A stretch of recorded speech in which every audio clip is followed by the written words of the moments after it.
नमस्कार। चलिए आज मिलकर एक सफर पर निकलते हैं। एक ऐसे देश को समझने का सफर जिसे हम उसके कुछ सबसे पहले और सबसे अनोखे तथ्यों के जरिए जानेंगे। आइए भारत की कहानी को उसकी शानदार उपलब्धियों और गहरे प्रतीकों में ढूंढते हैं। कभी सोचा है कि किसी भी देश की असली पहचान क्या होती है? क्या उसके झंडे या प्रतीक, या फिर उसके नेता, या वो सब कुछ जो उसने हासिल किया है? असल में तो ये सब मिलकर ही एक देश की पूरी तस्वीर बनाते हैं। और आज हम भारत की इसी तस्वीर की एक एक परत को खोलने वाले हैं। तो चलिए शुरुआत करते हैं उन प्रतीकों से जो भारत की पहचान को दुनिया के सामने रखते हैं। ये सिर्फ तस्वीरें नहीं हैं, इनके पीछे देश की कुदरती विरासत और हमारे मूल्यों की गहरी कहानी छुपी है। हर प्रतीक का ना अपना एक खास मतलब है। जैसे बरगद का पेड़ जो लंबी उम्र और मजबूती को दिखाता है, वहीं गंगा की डॉल्फिन, ये हमारे पानी की पवित्रता और साफ सफाई की निशानी है।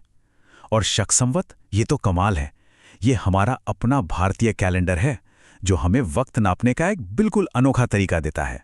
3:2 देखने में तो ये बस एक नंबर लगता है ना, लेकिन ये कोई मामूली नंबर नहीं है। ये हमारे तिरंगे की लंबाई और चौड़ाई का वो बिल्कुल सटीक कानूनी अनुपात है। ये दिखाता है कि राष्ट्रीय गौरव से जुड़ी हर छोटी चीज को कितनी बारीकी और सोच समझकर अपनाया गया है। अच्छा, प्रतीकों से आगे बढ़कर अब बात करते हैं उन लोगों की जिन्होंने इस देश को चलाने के तरीकों को एक नई शक्ल दी। या हम लीडरशिप के कुछ ऐसे मील के पत्थर देखेंगे जो भारत के सफर की कहानी बताते हैं। यहाँ एक बहुत ही जरूरी फर्क है जिसे समझना चाहिए। देखिए, भारत के पहले गवर्नर जनरल थे लॉर्ड विलियम बेंटिक, जिन्हें आज़ादी से पहले ब्रिटिश सरकार ने नियुक्त किया था। लेकिन 1947 में आज़ादी मिलने के बाद इस पद को संभालने वाले पहले भारतीय बने सी राजगोपालाचारी। ये सिर्फ एक नाम का बदलाव नहीं था, ये आज़ादी का और सत्ता के सही हाथों में आने का एक बहुत बड़ा संकेत था। और हाँ, लीडरशिप की बात हो और महिलाओं का जिक्र न हो, ऐसा तो हो ही नहीं सकता। ये सफर देखिए, सरोजिनी नायडू के पहली महिला गवर्नर बनने से लेकर मीरा कुमार के लोकसभा की स्पीकर बनने तक, और फिर प्रतिभा पाटिल का देश के सबसे ऊंचे पद यानी राष्ट्रपति तक पहुंचना, ये दिखाता है कि कैसे महिलाओं ने भारतीय राजनीति में अपनी मजबूत जगह बनाई। चलिए अब लोगों से हटकर जरा देश के विशाल भूगोल और इसकी कुछ शानदार सांस्कृतिक जगहों पर भी एक नजर डालते हैं। ये सिर्फ नाम नहीं है, ये कुदरत के अजूबे हैं। सोचिए जरा, असम का माजुली दुनिया का सबसे बड़ा नदी द्वीप है, और जोग जलप्रपात ये देश का सबसे ऊंचा झरना है। ये दोनों ही भारत की प्राकृतिक सुंदरता और विशालता की एक जीती जागती मिसाल हैं। अब बात करते हैं ज्ञान और संस्कृति के 3 सबसे बड़े ठिकानों की। देश का सबसे बड़ा चिड़ियाघर, सबसे बड़ा म्यूजियम और सबसे बड़ी लाइब्रेरी। अब इसमें एक बहुत ही दिलचस्प कनेक्शन है। क्या किसी ने गौर किया? ये तीनों की तीनों संस्थाएं एक ही शहर में हैं, कोलकाता। ऐसा क्यों?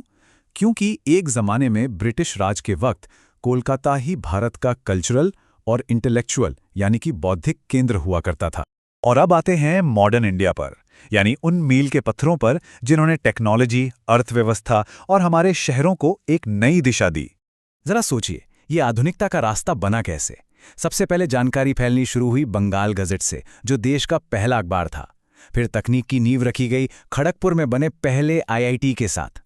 अर्थव्यवस्था को जबरदस्त ताकत मिली ऑपरेशन फ्लड से, और शहरों का चेहरा बदल दिया देश की पहली मेट्रो, कलकत्ता मेट्रो ने।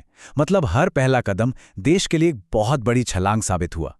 हाँ, तो ये ऑपरेशन फ्लड था क्या असल में? इसे श्वेत क्रांति या व्हाइट रेवोल्यूशन के नाम से भी जानते हैं। इस एक प्रोग्राम ने भारत को कहां से कहां पहुंचा दिया। एक ऐसा देश जहां दूध की कमी थी, वो दुनिया का सबसे बड़ा दूध उत्पादक बन गया। कमाल है ना? और सबसे बड़ी बात, इससे लाखों ग्रामीण परिवारों की जिंदगी बदल गई। और देखिए, ये आगे बढ़ने का सिलसिला आज भी रुका नहीं है।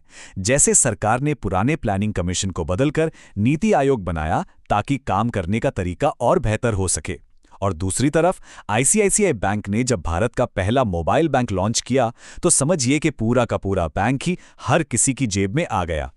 तो देखा जाए तो एक झंडे के छोटे से अनुपात से लेकर देश की पहली मेट्रो के इतने बड़े प्रोजेक्ट तक, ये सारी छोटी बड़ी बातें, ये सारे फैक्ट्स मिलकर ही भारत के बनने की, उसके आगे बढ़ने की और उसकी पहचान की पूरी कहानी कहते हैं। तो इस पूरी चर्चा को एक सवाल पर छोड़ते हैं। ये तो वो पहले कदम थे जिन्होंने आज के भारत को बनाया।